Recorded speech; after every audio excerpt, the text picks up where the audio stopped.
Vous vous souvenez peut-être de 2016 quand le Salon du Livre a débuté son aventure. J'avais interviewé deux auteurs, parmi en fait ensemble, il y avait deux auteurs qui vivaient leur premier Salon du Livre, dont Valérie Rinaldo qui présentait Palimpseste. Là, vous voyez ses mains et vous voyez à côté aussi les frontières de silence. Et bientôt, vous allez voir Valérie Rinaldo, donc, qui revient à Montcuq en Quercy Blanc, donc le retour 2 ans plus tard. Qu'est-ce qui s'est passé dans... Bonsoir, parce qu'on est à la fin du salon. Oui, donc bonsoir à toutes et à tous. Qu'est-ce qui s'est passé dans votre vie depuis 2 ans, depuis vos 2 séjours?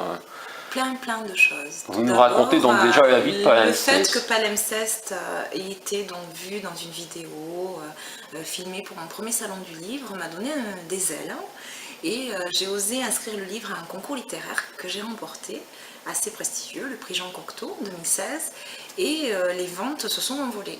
Et donc, forte de ces ventes, j'ai décidé de le réimprimer. Enfin, envolé Donc, à l'échelle de la poésie quand même. Il ne oui, faut pas non plus c'est-à-dire donner que d'illusions, c'est pas 500 000 ventes. non, c'est pas 500 000 Mais ventes, voilà, mais c'est à pour de l'échelle de la poésie, l'auto-édition, voilà, oui. c'est ça. Pour de l'auto-édition, avec mes petites épaules d'auteurs qui débutent dans les salons du livre et qui commencent à présenter vraiment au lecteur un texte abouti, c'était assez improbable pour moi et j'étais assez surprise parce que les ressentis des lecteurs qui découvraient le texte étaient vraiment très forts, alors que bon, j'étais pas certaine de continuer à imprimer.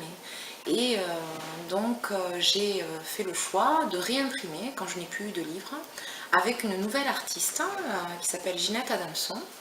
Donc ce même texte présenté dans un format qui est identique, mais voilà, avec la lumière particulière qu'apportent les illustrations de cette peintre d'origine haïtienne, qui est pétrie évidemment inconsciemment de culture africaine, de culture antillaise, et qui apporte dans le livre une lumière très particulière. Sa sensibilité d'artiste et la mienne ont tout de suite bien fonctionné l'une en face de l'autre. Et donc le livre que je présente au salon aujourd'hui, en 2018, c'est encore une autre aventure qui commence parce qu'elle est connue sur le plan international. Elle est évidemment mon soutien de chaque heure pour la distribution de ce livre. Et il va y avoir de nouvelles opportunités pour le présenter dans un secteur géographique plus large. Voilà, donc je suis très émue de pouvoir présenter ce livre-là avec toute l'amitié qu'il y a cachée entre chacune des pages que je présente là. Donc des illustrations mystérieuses mais qui ne sont pas démonstratives, qui ne cherchent pas à créer une forme d'exotisme, pas du tout, c'est juste sa sensibilité qui m'a touchée avec donc pour moi la reconnaissance quand même de racines africaines et antillaises qui correspondaient au texte. Donc voilà, une nouvelle aventure qui a commencé, je dirais, à Montcuq et qui continue aujourd'hui. C'est vraiment super. Depuis, il y a eu d'autres livres. D'autres ou un autre? D'autres livres. Donc un que je n'ai pas porté, sur Camille Claudel. Et pourquoi vous nous avez privé de Camille Claudel, Alors, parce que Camille Claudel revu est par... en réimpression. Pour l'instant, c'est vrai que j'ai tout vendu. Et je suis pour l'instant dans l'idée de le réimprimer peut-être avec une autre proposition que j'ai envie de faire. Donc on va devoir vous mes lecteurs. réinviter l'année prochaine si on veut le voir. Oui, c'est possible, oui. Et un troisième livre, Les frontières de silence, qui lui aussi est un livre publié avec un artiste qui s'appelle Alain Alquier. Donc toujours dans l'idée d'ouvrages qui ne soient pas ordinaires, qui ne soient pas des livres de poche que l'on revend et qui sont comme ça consommés comme n'importe quel produit. Au contraire, moi je suis vraiment très attentive au choix des formats, à l'illustrateur qui va être là en résonance de mes textes pour créer un ouvrage qui ressemble à aucun autre. Et ça vous coûte très cher ce genre de livre à fabriquer? Oh, ben, disons que je suis quand même assez fidèle à mon imprimeur et de cette fidélité ressortent aussi des choix de l'imprimeur, de soutenir mes projets. C'est vraiment une collaboration de toute une équipe. L'imprimeur c'est S. Courbiac, qui a eu les Cadras d'Or à 3 reprises, une grande récompense du côté des imprimeurs, et qui sait que je fais le choix du beau livre. Et pour cela, qui me propose quand même des opérations qui soient abordables pour moi, pour mes épaules d'auto-éditer. Donc je m'en sors bien. Ce que je veux, ce n'est pas m'enrichir, mais juste pouvoir continuer à imprimer mes livres comme une grande, et avec donc des équipes qui cherchent la beauté avant tout et la perfection. C'est La quelque chose. poésie ou le roman un jour? Alors, ben justement, question intéressante, hein, parce que je dirais plutôt que j'écris en prose poétique, hein, et notamment dans le livre qui sortira à la fin de l'année, que je n'ai pas encore donc imprimé, qui s'appelle Les Enfants du Soleil. Il y a vraiment des passages de prose, comme un journal intime, à travers la voix de Cecilia Ravier, un Mexicain qui a organisé une grande marche comme ça à travers tout le Mexique pour exprimer la colère du peuple mexicain par rapport aux choix politiques qui sont faits dans leur pays. Donc là, on est vraiment sur de la prose. Mais il y a aussi des pauses où on a des prières mayas, des prières aztèques. On a donc dans ces passages-là de la poésie pure, des grands moments d'incantation sacrée, où il me semblait que la prose n'était pas adaptée, mais plutôt le vers libre. Donc vous voyez, j'aime bien bousculer les genres, j'aime sortir des étiquettes que l'on peut coller à mes textes et proposer à mes lecteurs juste une rencontre avant d'être un genre poétique, une vraie rencontre avec une femme d'aujourd'hui qui a des convictions, qui aime la littérature, qui aime les mots, les jolis mots, et qui ne cherche pas à rentrer seulement dans un sentier, mais qui les explore tous pour le plus grand bonheur des lecteurs. Donc déjà, voilà Les Enfants du Soleil. Et puis, fin septembre, la sortie d'un recueil de littérature de jeunesse. Alors là, c'est vraiment du conte pour les petits, 5-7 ans, avec le personnage principal qui s'appelle Samba. C'est un poisson girelle, une Un des quoi? espèces, un poisson girelle. Les girelles royales sont l'une des espèces les plus représentées en Méditerranée. Puis j'aime bien cette espèce parce qu'on la trouve aussi dans la mer des Açores, on la trouve aussi aux Caraïbes, en Europe du Nord. Du coup, je vais amener mes lecteurs un peu partout comme ça, d'un album à l'autre dans le monde. Le premier album s'appelle Les Aventures de Samba, il sort fin septembre. Voilà, et donc là on est vraiment dans le récit traditionnel pour les petits, qui évidemment amène des images un peu drôles, les écailles qui le chatouillent, les mots qui le noient parfois, donc c'est écrit quand même de façon imagée, mais on est dans un récit, un conte assez traditionnel. Donc ce sera une série? Oui, une série qui Donc commence. vous savez déjà ce qui va se passer dans les 50 prochaines années de votre vie? Quand même pas. Donc c'est juste que j'annonce dans le apparaître à la fin des aventures de Samba, j'ai déjà mis Samba au royaume des Açores.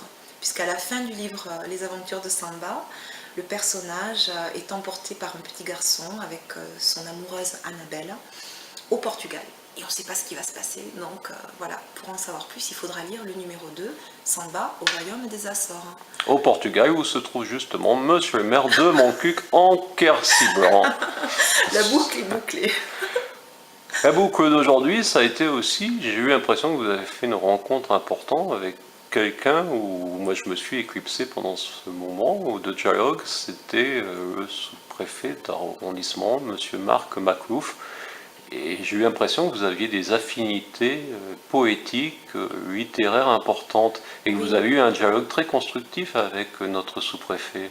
Oui, Je me je l'ai trompe trouvé ou... intéressant. J'ai senti que c'était une personne cultivée et qui semblait vraiment curieux, ouvert à ce qu'il pouvait lire aujourd'hui et aux personnes qu'il a rencontrées. Donc son attrait par exemple pour Kourouma, que je partage aussi, sa connaissance de la Kabylie qui m'a interpellée, puisque au Festival d'Africa Jar où j'étais il y a 15 jours, j'ai fait la rencontre d'un artiste kabyle qui fait de la calligraphie, et il y a le projet d'un livre avec cet artiste, avec donc lui qui illustrera par de la calligraphie un texte qui n'est pas encore écrit, mais voilà. Et puis ça m'a rappelé aussi mes années d'étudiante où j'ai eu toute ma période comme ça de lecture de poètes d'Afrique du Nord, Kateb Yassine, Mameri et d'autres que j'aime beaucoup. Ce qui est bien dans le salon de Montcuq, c'est qu'on a des gens de tous horizons et tout ça dans une ambiance vraiment très conviviale. Pour ça que c'est un rendez-vous que j'avais pas envie de manquer. Je savais que ce serait une belle journée et ça a encore été en effet, notamment avec ce monsieur, un moment fort d'émotion. C'est vrai qu'on a de la chance quelque part, je pourrais dire, avec la préfecture, puisqu'après Madame Catherine Ferrier, en 2016, dont vous vous souvenez, des déclarations et aussi des passages auprès des auteurs, cette année, Monsieur le sous-préfet a aussi été très présent et a été très attentif à plusieurs personnes, dont vous. Oui, oui, donc une personne sensible et vraiment intéressante. Donc on parlait des 50 prochaines années de votre vie, alors vous les voyez comment? Ma maison d'édition qui se développe, puisque je l'ai créée en début janvier 2018, s'appelle Édition Terre de Ciel. J'espère pouvoir continuer à proposer mes livres et si j'y arrive à éditer des petits auteurs voilà, qui sont aussi en recherche d'une autre façon de lire et d'une autre façon d'écrire. Ça, ce serait bien que je puisse passer le relais à des auteurs plus jeunes que moi et pouvoir C'est proposer... possible? Ben, bien sûr, c'est flatteur, mais je Voilà, voudrais donner ma vous êtes chance. une jeune auteure aussi. Vous savez Oui, aussi que bien vous êtes une sûr. jeune auteure. Vous savez aussi que la vie d'auteur prend du temps. Oui, ce que Donc je que veux vous dire, soyez déjà dans le regard de ceux qui viennent après vous, c'est surprenant en fait que vous regardiez déjà plus jeunes que vous, parce que je sais bien sûr qu'il y a des plus jeunes que vous, ça c'est Oui. évident, qui écrivent aussi, mais que vous soyez déjà à votre âge dans le regard d'aider les plus jeunes que vous, ça semble. Ce qui m'intéresse en fait, c'est de promouvoir une autre façon de lire. Ça, c'est quelque chose qui me tient beaucoup à cœur. Avec des livres qui ne ressemblent pas aux autres, avec des livres qui sont beaux, mais sur tous les plans, par l'art qui est représenté, par la musicalité des mots. Et je sais qu'il y a des auteurs qui ne se sentent pas forcément représentés pour l'instant dans les librairies et qui cherchent justement une autre façon d'écrire, une autre façon de lire. Donc, j'espère arriver à promouvoir mes ouvrages et si je le peux, à donner mon petit coup de pouce, en effet, oui, à d'autres poètes. Puisque la poésie, alors que pour moi c'est la reine des genres littéraires, elle n'est pas toujours représentée en librairie et je m'inscris à rebours de ça. Je veux vraiment que, voilà, que les gens reviennent à la poésie qui les a bercés dans leur enfance et voilà, qui mérite tous nos égards, je trouve. Parce qu'elle est au cœur même des émotions et je pense que c'est important de lui donner sa place en librairie. Voilà. Donc voilà, Valérie Rinaldo, 2 ans plus tard, où vous pourrez aussi revoir la première interview si vous n'avez pas encore consulté, ce qui peut arriver, que tout le monde n'a pas encore vu cette première interview, et voir l'évolution d'une auteure.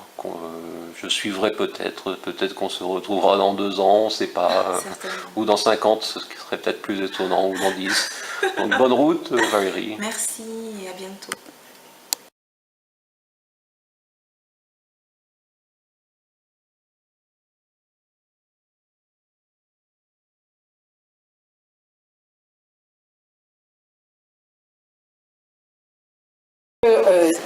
Donner ses opinions, c'est quelque chose, polémiquer, c'est autre chose.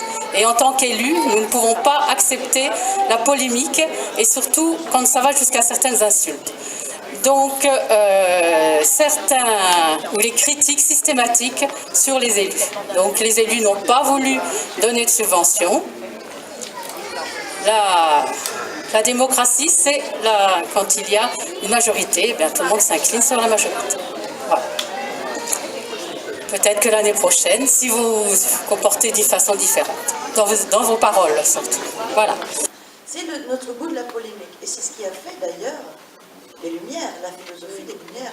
C'est précisément parce qu'on a le goût de la polémique, le goût de la controverse, de la contradiction. Et donc on va plus loin. Et Descartes et compagnie, on est dans cet héritage-là. Mais quand il le faut, rassemblons-nous pour faire des choses utiles, collectives. Voilà. Donc moi, c'est une magnifique démarche citoyenne. En plus, par rapport au thème, le livre vous est cher. En tant que représentant de l'État, je dis que le livre est indispensable.